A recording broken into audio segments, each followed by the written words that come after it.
بالله من الشيطان الرجيم بسم الله الرحمن الرحيم ربنا هب لنا من أزواجنا وذرياتنا قرة أعين واجعلنا للمتقين إماما صدق الله مولانا العظيم. کیسا لگا بتا کو بچوں کا نام زور سے بولیں. آپ بولیں. اب بولیں. اب ہم بولوا رہے ہیں. کیسا لگا آپ کو بچوں کا؟ کاش ہمارے سارے مکاتب منظم معیاری اور خود کفیل ہوتی. کیا کام ہے؟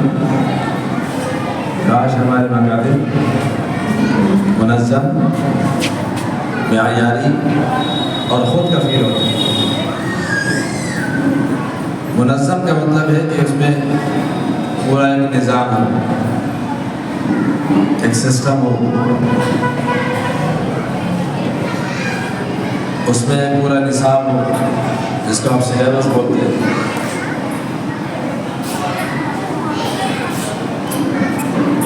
اس میں پورا ایک طریقہ تعلیم ہو جس کو آپ میتھڈ بولتے ہیں, اور نگرانی.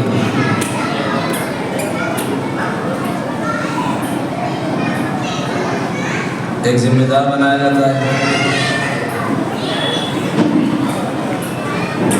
پورا ایک سسٹم بنایا جاتا ہے, اس میں ایک سلیبس رکھا جاتا ہے,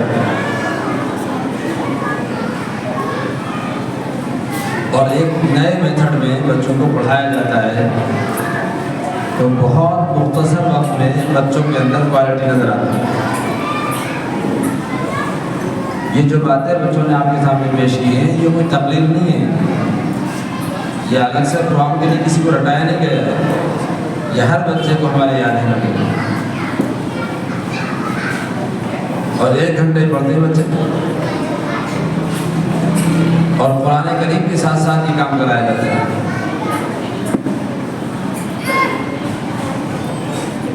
آپ کے بچے اسکول پڑھتے ہیں, 8-8 10 سال بچے کو اسکول جاتے ہوئے ہو گئے, ایک چھوٹی سی تقریر نہیں سنا سکتا کھڑے ہو کر,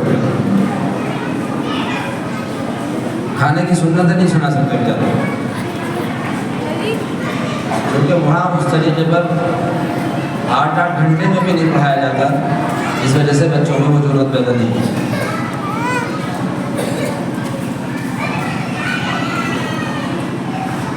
یہاں 1 گھنٹے میں یہ بات پیدا ہو گئی, اس لیے کہ پڑھایا اسی طرح جاتا ہے.